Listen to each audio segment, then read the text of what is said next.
أعوذ بالله من الشيطان الرجيم بسم الله الرحمن الرحيم السلام عليكم ورحمة الله وبركاته الحمد لله رب العالمين وبه نستعين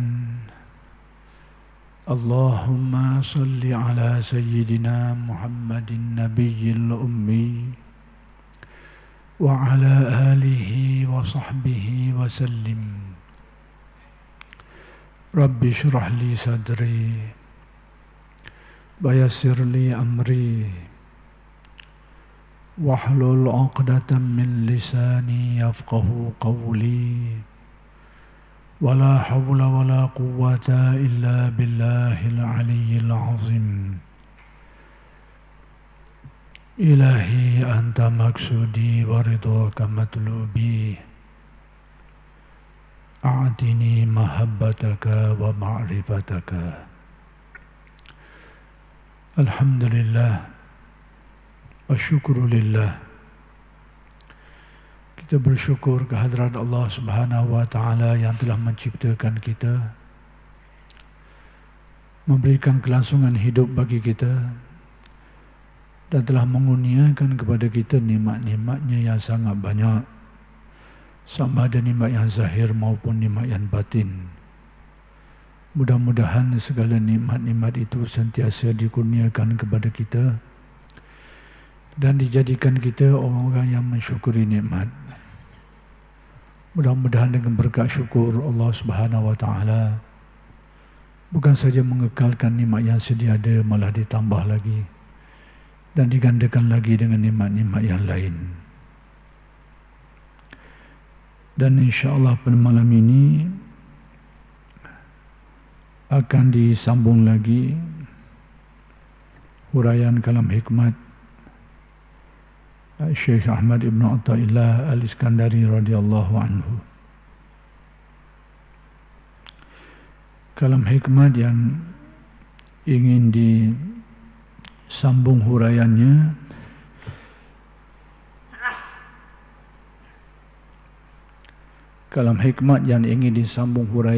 ialah kalam hikmat yang ke-228.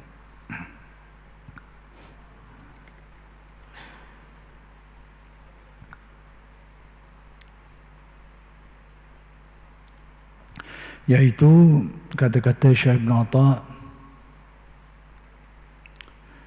mata waradatil waridatul ilahiyyatu ilaika hadamatil awaidu atau muhaddamatil awaida alaika innal muluka idza dakhalu qaryatan afsaduha. Apabila datang, yakni tiba warid, yakni kurnia iman dari Tuhan kepadanya, yakni kepadamu, maka langsung merombak atau melenyapkan segala kebiasaan-kebiasaanmu, yakni ada kebiasaan yang berasaskan kepada dorongan nafsu yang buruk. Ayat, yakni ayat Al-Quran yang bermaksud sesungguhnya raja-raja itu jika masuk ke dusun, yakni ke kota, merombak segala keadaannya. Jadi telah dijelaskan pada kuliah yang lalu tentang pengertian Al-Waridat Al-Ilahiyah, yang kalau kita nak simpulkan ia adalah merupakan lempah kurnia Allah Subhanahu wa Ta'ala kepada hamba-hambanya. Jadi waridat ini seperti yang telah dikupas, dijelaskan pada kuliah-kuliah yang lalu, yaitu dia adalah hasil daripada wirid. Apa itu wirid? Amalan-amalan yang diamalkan dengan persyaratan tertentu dan diistiqamahkan amalan itu. amalan yang dibiasakan, yang diteruskan pengamalannya, yang diistiqamahkan dengan penuh keikhlasan, kekhusyukan, kesungguhan dan sebagainya, maka bila diamalkan sampai waktunya dengan izin Allah, bila dikehendaki oleh Allah Subhanahu wa taala, maka dikurniakanlah waridat ilahiyah ini. Apa yang Syekh Ibn Atta' nak beritahu pada kalam hikmat yang ke-228 ini ialah dari aspek kesan dia. Jadi saya telah menjelaskan tentang al-waridat ini, maksud dia dan sebagainya, itu sebagai muqaddimah untuk kita faham. Dan apa yang ingin dijelaskan oleh Syekh Ibn Atta' dalam kalam hikmat ini ialah dari aspek kesan dia terhadap diri manusia. Jadi kata Syekh Ibn Atta', bila waridat ilahiyah ni datang, dikurniakan Allah kepada seseorang, maka fungsinya haddamatil awaid, dia akan menghancur luluhkan adat-adat kebiasaan yang buruk yang berada dalam diri seseorang tu. Manusia ni baik buruknya atas kalbunya. Itu ukuran baik buruk manusia ni, atas kalbu dia. Sesuai dengan hadis Nabi SAW, inna fi jasad ibni adama mudghah idza saluhat saluhal jasadu kullu wa idza fasadat fasadal jasadu kullu ala wahyal qalbu. Ketahuilah, dalam diri manusia ini ada segumpal darah, segumpal daging. Apabila baik bahagian itu, maka baiklah seluruh anggota tubuhnya. Dan apabila rosak bahagian itu, maka akan rosaklah seluruh anggota tubuhnya. Hadis ini secara zahirnya menyentuh tentang aspek fizikal badan manusia ni, hati dia, jantung dia tu. Maka kalau jantung tu rosak, dia akan mengakibatkan kerosakan pada fungsi-fungsi badan yang lain, sebab dia mengempam darah ke seluruh badan. Kalau baik dia, jalan molek dia, maka anggota-anggota lain pun akan jalan molek lah, berfungsi dengan baik lah. Tapi yang nak diberitahu dalam hadis bukan aspek fizikalnya tu, tapi aspek kerohanian dia tu, yakni kalbu, roh ataupun diri sebenar manusia ni. Sama ada kita namakan dia sebagai kalbu ke, roh ke, nafsu ke, sir ke, itu nama-nama yang berbeza namanya tetapi sama hakikatnya. Al-Imam Al-Ghazali telah menjelaskan ini dalam karya-karya beliau yang banyak, antaranya Ihya Ulumuddin dengan panjang lebar. Tapi apa hakikatnya itu? Diri manusia yang batin, diri manusia yang rohani. Jadi bila diri manusia yang batin ini rosak, maka dia akan mengakibatkan kerosakan pada seluruh aktiviti manusia itu. Dan sekiranya diri rohani manusia itu baik, maka dia mengakibatkan kebaikan pada seluruh gerak-geri tindakan-tindakan seseorang manusia itu. Itu sebenarnya yang ingin disampaikan oleh Nabi SAW tentang diri manusia yang batin ini. Baik buruk manusia terletak di situ. Sebab itu apabila bahagian itu rosak, dia akan mengakibatkan manusia ini jatuh martabatnya sehingga menyamai taraf kebinatangan. Manusia makhluk mulia. Walqad karramna bani Adam, itu dengan nas. Sesungguhnya kami telah memberikan kemuliaan kepada manusia itu. Allah Ta'ala telah muliakan manusia ini. Tetapi apabila manusia tak jaga aspek dalaman dia tu, roh dia, jiwa dia dibiarkan dirosakkan, dia boleh menjatuhkan martabat manusia sama taraf dengan binatang. Seperti yang disebut dalam Al-Quran, ulaika kal an'ami bal hum adall. Mereka itu, yang ini manusia ada seperti,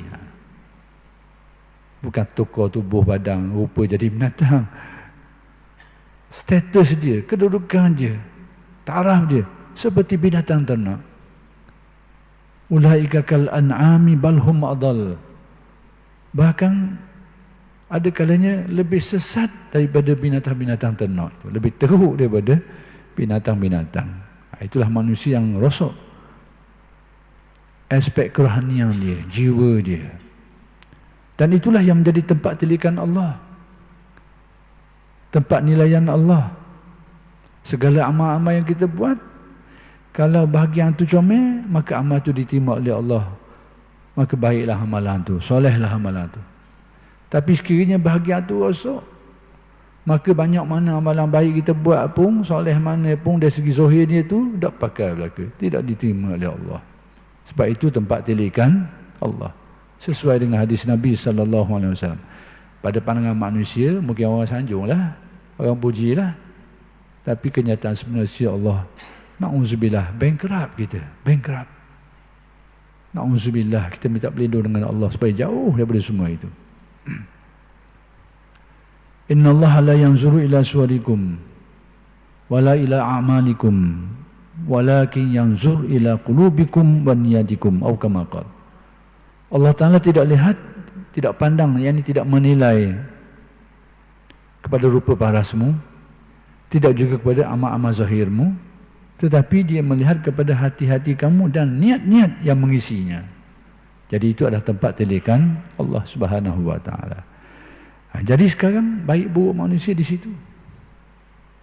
Persoalannya sekarang, apakah yang merosokkan kalbu manusia ni sehingga menjatuhkan martabatnya, menyamai martabat binatang, sehingga segala amal kebaikan-kebajikannya tertolak, tidak diterima oleh Allah, sekalipun banyak dan berharga pada pandangan manusia.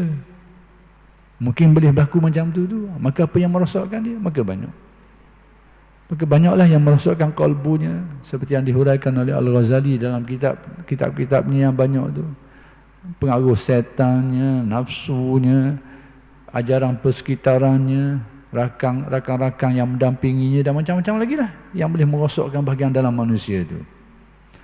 Jadi kerosakan ini berlaku apabila pengaruh-pengaruh daripada nafsu, setan, persekitaran, termasuklah kawan-kawan yang mendorong, mengajarkan hal-hal yang buruk-buruk ni, antara kesan dia akan menimbulkan tabiat yang buruk, adat yang buruk, perangai yang buruk pada diri manusia. Maka bagaimana perangai itu dapat dihancurkan, dapat dileburkan? Ikut kaedah tasawuf, ini cara dia. Kalau ada cara lain, terserahlah masing-masing. Kalau ada rasa boleh meleburkan sifat-sifat yang buruk, adat-adat yang buruk dalam diri manusia itu dengan cara lain, sekiranya ada, silakan. Cuma tasawuf nak beritahu, ini cara dia. Terserah kepada masing-masing lah. Sekiranya masing-masing ada kaedah sendiri, kaedah mengaji kitab boleh menghilangkan sifat mazmumah, silakan. Sekiranya ada kaedah-kaedah lain, kaedah makan minum ke, minum air tuak ke, apa ke, boleh hilang sifat mazmumah, silakan. Kalau ada. Atau macam-macam cara lagi lah. Tapi tasawuf menganjurkan kita, ini kaedahnya, iaitu kesan pengaruh daripada al-waridat al-ilahiyah, kurnia Allah Ta'ala. Dari mana datang kurnia Allah Ta'ala ni? Daripada wirid, amalan yang diamalkan secara istiqamah, secara ikhlas, bersungguh-sungguh. Bila sampai masanya dikurnia Allah, dikurniakan waridat. Waridat inilah yang akan menghancur luluhkan akhlak-akhlak buruk, sifat-sifat buruk, perangai-perangai buruk dalam diri manusia ini. Itulah yang akan mempengaruhi. Kita rasa ada beberapa perkara yang bila saya sebut hal-hal macam ini jadi teringat kepada fitnah akhir zaman. Tak apalah, saya rasa nak sebut sombong benda begini. Mudah-mudahan kita dipelihara oleh Allah, dijaga oleh Allah daripada fitnah-fitnah akhir zaman ni.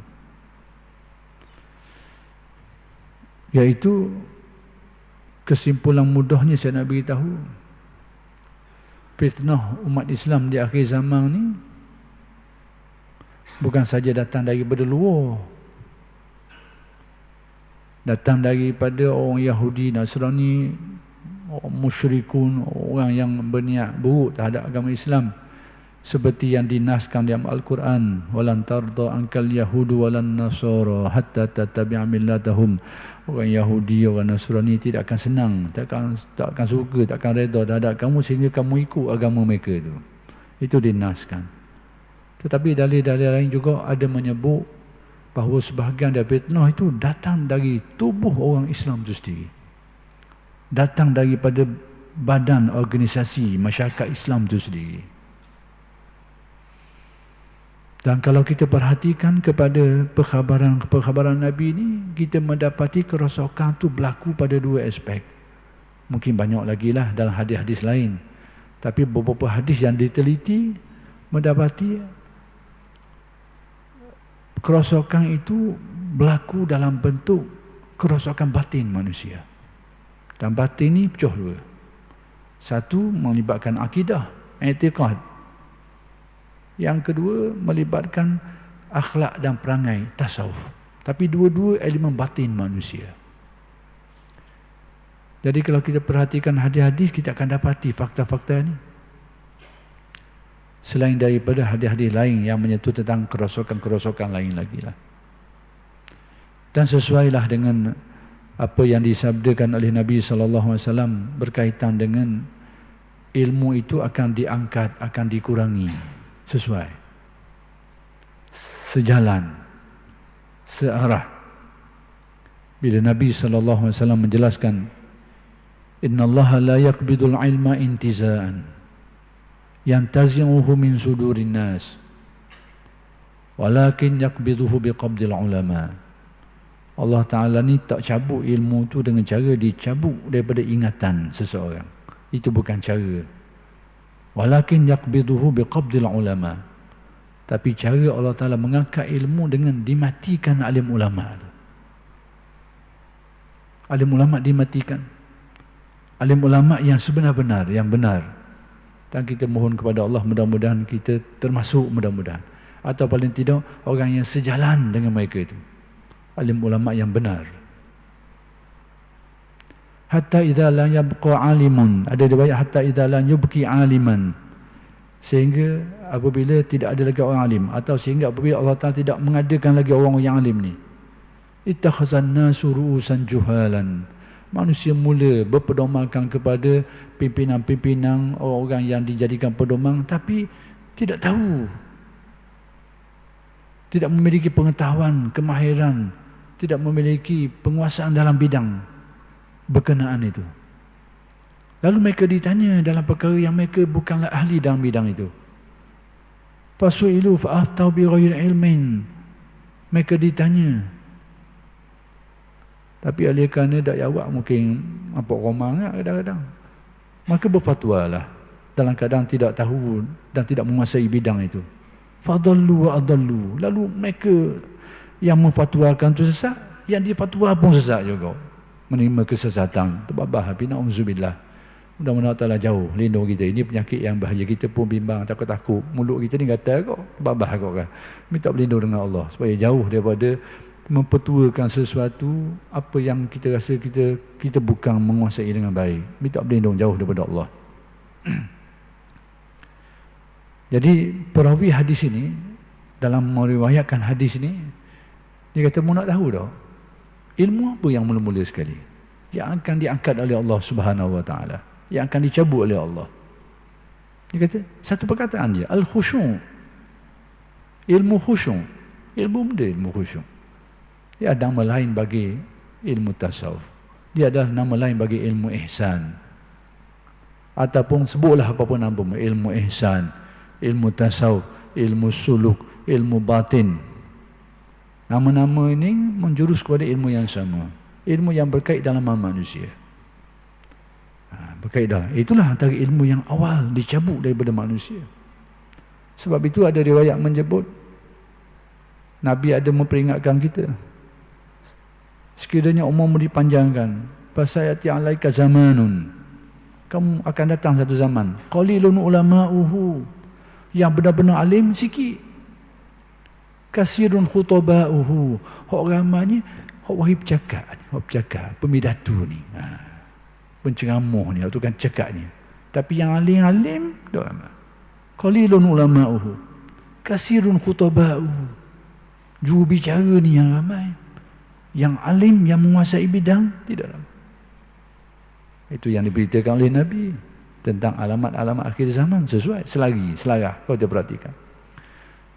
Cuma oleh kerana sesuai dengan hadis tadi, antara perkara awal yang dicabut itu, maka fitnah akhir zaman pun banyak berlaku di aspek itu, aspek batin, dan menakutkan kita. Menakutkan kita. Saya nak beri contoh-contoh. Kenapa saya kata aspek batin ni? Antara fitnah akhir zaman. Aspek orang dok napuk. Bila sebut batin ni ada dua dalam tu. Akidah pun situ, akhlak tasawuf pun duduk situ juga. Dua bahagian-bahagian tu. Bahagian lain, bahagian amal zahir syariah. Pertama sekali, meleget sikit, lagi jauh sikit malam ni. Dah apalah. Ya tadi tahir sebut. Kalau tak tadi tah, tak mari kita, dah mari kita kena sebut. Jadi, salah satu dari fitnah-fitnah akhir zaman ni adalah fitnah Khawarij. Saya tak nak tafsirkan tentang Khawarij dan sejarahnya. Tapi saya nak beritahu beberapa perkhabaran Nabi tentang ciri-cirinya. Kita tak kisah tentang orang tu, tapi ciri-ciri. Tujuan apa? Takut-takut kita ada ciri tu, kita ada sifat tu. Itu tujuannya. Kita bukan nak suluh orang apa, nak tengok takut-takut jangan sampai ada pada kita. Ataupun paling tidak bila kita nampak tu kita lari. Jangan duduk dekat dengan ciri-ciri itu tu. Itu tujuan. Hadis tentang ini banyak. Tapi saya nak kumpulkan satunya. Salah satu periwayatannya ni ada dalam semua-semua yang sahih berkenaan dengan Zulkhuwaisirah, iaitu berkenaan dengan kisah apabila Nabi nak mengagihkan sejumlah kepingan emas hasil daripada pasang perang lah. Dan ternyata Nabi telah membahagikannya kepada beberapa orang yang termasuk orang-orang yang dianggap sebagai orang-orang kenamaan di kalangan orang-orang baru masuk Islam, mu'allaf, orang yang nak dijinakkan hatinya. Nabi beri banyak ke dia. Tindakan ini tidak disenangi oleh seseorang. Datang menegur Nabi, ada riwayat yang menyebut ittaqillah, ia khabar Nabi, bertakwalah kepada Allah, ia khabar Nabi, suruh Nabi bertakwa. Dah boleh harap sekarang. Dia tak kenal dari segi, tak tahu dari segi autoriti. Dia fikir belawang akal dia, ia selalu autoriti orang ni Nabi ke apa ke, dia tak kisah. Belawang dengan akal lang, ia selalu akal lang. Saya sebut akal lang. Akal tu molek sikit, akal lang ni tu sihat sikit lah. Ada riwayat menyebut, adil ya Rasulullah, berlaku adil lah. Besok Nabi buat adil, kata Nabi, hak Nabi buat tu tak adil. Dia tak tahu autoriti, dia tak kenal. Dia fikir, canggah dengan fikiran dia, ya selalu. Berlaku adil ya Rasulullah. Nabi kata apa? Celaka. Kalau aku tidak berlaku adil, siapa yang adil? Kalau aku tak adil dah, siapa dia agaknya hak adil? Maksudnya kalau taraf Nabi pun tak adil, orang lain berat lagi lah. Kalau aku ni tidak adil, kata Nabi. Sahabat minta izin nak bunuh orang tu, Nabi larang, Nabi tak benar. Nabi larang orang tu. Lepas orang tu tak ada, Nabi kabur lalu. Nabi kabur, pecah kabur rahsia dia. Ada riwayat, setengah riwayat tu disebut ciri-ciri orang ni. Zulkhuwaisirah ni, ciri-ciri dia. Ciri-ciri dia antara yang disebut dalam beberapa riwayat, ada yang saya campur beberapa riwayat ni. Pertama sekali mata dia tu telong sikit, mata telong terkedalang sikit. Minta maaf lah kalau ada secara kebetulan orang mata telong sungguh. Minta maaf lah. Ini secara kebetulan je. Tapi nak khabar ciri orang yang disifatkan. Sebab apa Nabi kata? Dari keturunan dia. Dari keturunan dia tu akan timbul masalah dari keturunan dia. Sebab tu setengah perawi dia sebut ciri-ciri dia tu, mata dia telong ke dalam sikit, pipi dia ni timbul sikit ni, timbul, orang panggil pipi benda tak kan, ia timbul tu, timbul tak ke depan sikit ni, pipi, mata telong, pipi timbul. Dahi atas mata ni, panggil jabin ni, ia bonggol sikit, janggut lebat, kepala otot, mahlukur ra'si, pakai jubah sikat, musyammarul izar, pakai jubah sikat. Itu ciri-ciri yang disebut dalam riwayat. Jadi bila orang ni lagi, Nabi beritahu kepada sahabat, akan lahir daripada keturunan ni yang dik ni nasal, keturunan dia ni akan timbul dari keturunan dia tu kaum yang Nabi sifatkan sifat ni. Benda Nabi sifat, yaqra'una al-Quran la yujawizu hanajirahum. Perhatikan, mereka ni membaca Al-Quran, tetapi Al-Quran yang mereka baca tu tidak sampai ke kerongkong, tidak melepasi kerongkong mereka tu. Artinya apa? Al-Quran yang mereka baca tu tak mengisi kalbu mereka, hanya bacaan mulut dan mungkin untuk orang lain. Ayat tu untuk baca atas orang, tapi tidak pakai atas diri sendiri, bukan menjadi pakaian diri sendiri. Ini ciri dia. Na'udzubillah, mudah-mudahan Allah jauh kita daripada sikap-sikap ini. Tapi Al-Quran, yaqra'una Al-Quran, kemudian Nabi sebut, ini yang kita nak tengok, yang saya nak sebut. Mudah-mudahan kita ni berarti mudah-mudahan tak ada, mudah-mudahan kita jauh. Mereka keluar daripada agama seperti keluarnya sahmi minar ramiyah. Mereka ni terkeluar dari agama seperti terkeluarnya mata panah ni daripada binatang beruang yang dipanah tu. Binatang beruang yang dipanah, panah tu tajam, laju, kuat, dia tembus, pum. Tengok di binatang tu tak ada gesang, tak ada tanda kena tembus ni, tanda tak ada. Tengok dia anak panah pula, disebabkan kelajuan dia tu, kuat dia tu, tak ada gesang, bulu-bulu pun tak ada, darah pun tak ada. Tapi binatang ni kena. Nabi nak memberitahu tamsilan ni apa benda. Mereka keluar agama dan kadang tak ada tanda. Tak ada tanda mereka meninggalkan semayang. Kalau kita faham lah, orang keluar agama ni tinggal habis. Dok semayang, dok. Orang sebelum ni mungkin semayang, mungkin bahasa, dok semayang, dok puasa. Sebab dia keluar agama. Ni dok. Dok gitu. Tak ada gesang-gesang tu. Tapi kenyataannya mereka terkeluar dari agama. Na'udzubillah. Jadi kalau kita tengok perkhabaran Nabi itu, kita fahamlah mereka baca Quran tapi Quran tidak mengisi kalbu. Maksudnya bukan masalah luaran dia, masalah kalbu dalam dia. Na'udzubillah. Kita Allah Ta'ala jauh kita dari semua ni. Masuk dalam. Dalam macam saya kata ada dua dalam ni. Sama ada i'tiqad ataupun akhlak dan tasawufnya itu, ihsannya itu. Dua-dua, itu salah satu. Tapi yang mengeluarkan agama ni masuk i'tiqad lah. Kemudian Nabi mensifatkan lagi antara ciri-ciri dia ni, yaqtuluna ahlal Islam wa yad'una ahlal ausan. Antara ciri kelompok yang kata mereka ni memerangi dan membunuh orang sesama Islam, tapi membiarkan penyembah-penyembah dia dibiarkan saja. Itu ciri dia. Sama Islam hidup belawang molek, naik tacang, bunuh-membunuh. Tapi penyembah bahala dia lock, dia biar begitu. Na'udzubillah. Jangan sampai ciri ini ada pada kita. Dan ada riwayat lain sebut detail lagi. Yaquluna biqauli khairil bariyah. Ini saya campur beberapa riwayat. Yaquluna biqauli khairil bariyah. Mereka berbicara menggunakan kata-kata sebaik-baik manusia. Siapa sebaik-baik manusia? Sudah tentu Nabi Muhammad sallallahu alaihi wasallam. Mereka berbicara menggunakan hadis maksudnya. Tapi apa masalahnya? Walaisu minhu fi syai'. Tapi mereka sendiri tak ada bahagian dalam hadis tu. Artinya hadis dipakai untuk orang, tidak untuk diri sendiri, bukan untuk pedoman diri, tapi dibaca untuk orang. Itu maksudnya. Mereka penghayatannya tidak ada. Bukan untuk pakaian diri, tapi digunakan untuk orang lain. Bukan disebut aspek-aspek lain lagi, aspek bahawa kerosakan itu bukan dari aspek zahir, tapi dari aspek batin. Saya nak buat aspek itu, bahawa rosaknya ni, fitnah ni, bukan rosak bahagian luar ni, awak nampak ni, punah bahagian dalam, awak tak nampak ni. Sehingga Nabi menyebut penampilan mereka itu mengkagumkan. La salatukum ka salatihim wa la siyamukum ka siyamihim aw kama qala. Sembahyangmu tidak setara sembahyang mereka itu. Puasa kamu tidak setara dengan puasa mereka ni. Yang ni penampakan zahir ternyata ada kelebihan pada kelompok ini berbanding orang Islam yang lain.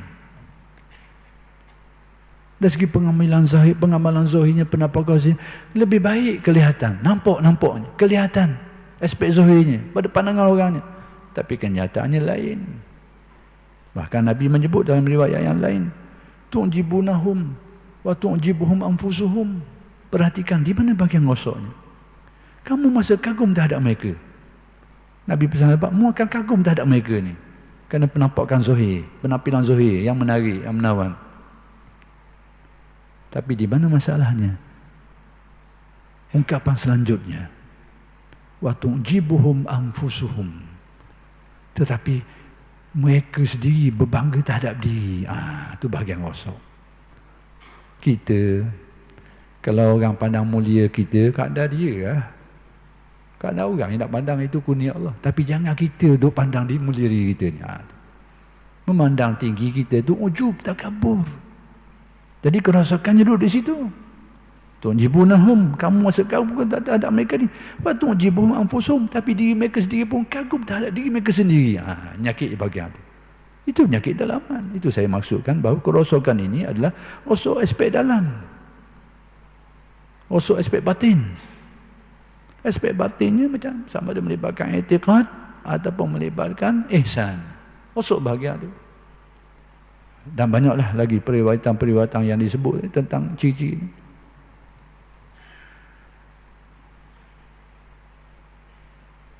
Tak desa lagi saya rasa nak sebut, tak apalah. Mungkin lepas ni saya tak sebut aku. Sebut lah. Bila kita sebut, mari kita ingat, kita sebut je lah. Fitnah-fitnah zaman, antara fitnah besar akhir zaman, fitnah Dajjal. Tak apalah. Saya dah sebut beberapa kali, beberapa tempat. Mungkin inilah waktu yang sesuai aku saya sebut. Macam inilah, mudah-mudahan begitulah. Nabi memperingatkan kita tentang fitnah Dajjal. Itu fitnah yang besar, fitnah yang berat.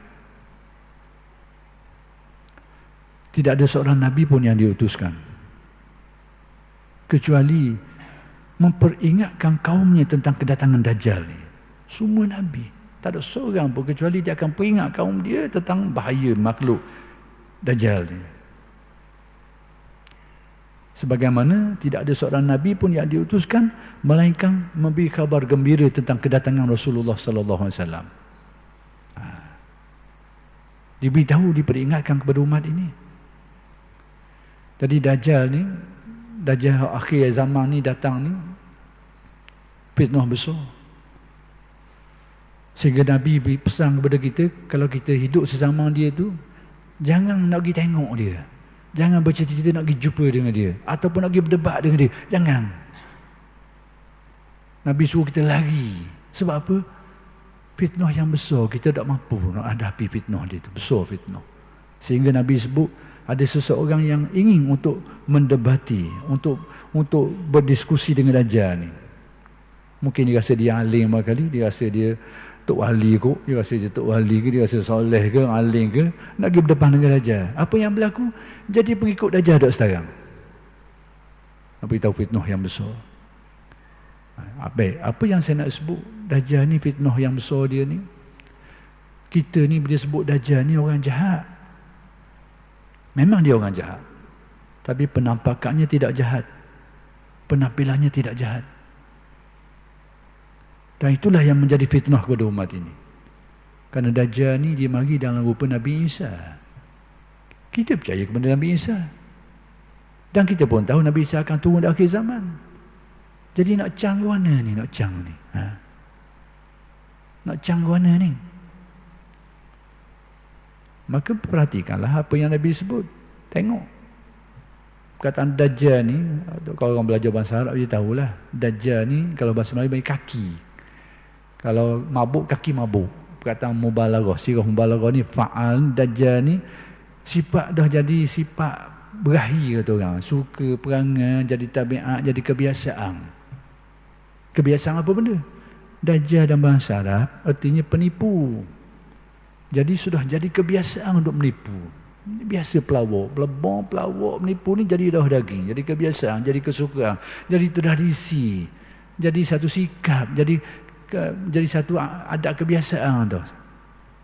Dajjal juga dalam bahasa Arab dengan makna tamwih, memalsukan. Kaki, berahi palsu, memasukkan data, memasukkan fakta, memasukkan cerita, memasukkan gambaran, memasukkan hujah, memasukkan dalil, memasukkan keterangan, dipalsukan. Ini kaki. Yang ketiga, iddia, kaki pendakwa, suka mengaku ni, kenyataannya tak macam tu. Mengaku begitu, mengaku baik, mengaku ni, kenyataannya terbalik. Tu tiga ciri. Jadi bila sebut Dajjal ni, sebab tu Dajjal ni bukan nama dia. Maksudnya jangan tunggu Dajjal dengan cara nak itar kad menalang, memang tak jumpa. Dia tak ada dalam kad menalang nama ni. Kita ingat ke nama Dajjal, namanya sungguh. Kau itar dalam pasport, orang masuk Malaysia itar seorang-seorang. Takut mana Dajjal masuk. Sebab hadis sebut Dajjal ni akan mari pada seluruh pelosok dunia. Setiap tempat akan didatangi. Cuma tidak dijelaskan sama ada secara direct ataupun secara tidak direct. Tapi dia akan mendatangi setiap tempat. Boleh jadi secara direct dia akan pergi. Dan boleh jadi secara peralatan ataupun secara utusan dan sebagainya. Tapi yang penting seluruh dunia dia akan pergi. Jadi kalau kita memikir nama Dajjal, maka kita takut pasport dia lah. Tak akan jumpa orang bernama Dajjal. Tak akan temu. Kerana dia adalah ciri sifat kepada. Itu fitnah besar. Cuma perkara yang perlu kita berhati-hati sebelum mari Dajjal besar ni yang mari Dajjal kecil. Cirinya serupa, kaki pembohong, kaki memalsukan dan kaki pendakwa, mendakwa mengaku itu dan ini. Ciri serupa. Tapi Dajjal kecil Nabi kata. Sebelum datang Dajjal besar ni, mari Dajjal kecil ni dulu. Dajjal besar ni, selagi ada orang-orang bercakap tentang Dajjal di masjid-masjid, Dajjal besar tak akan turun. Jadi saya cakap pada Dajjal ni, insyaAllah Dajjal besar duduk lagi ya. Selagi ada orang cakap pada Dajjal besar ni, tak akan turun. Selagi ada orang cakap. Dia akan turun bila tak ada orang cakap tu. Waktu dia mari, tak ada lagi dah orang memperingatkan tentang Dajjal ni, tak ada.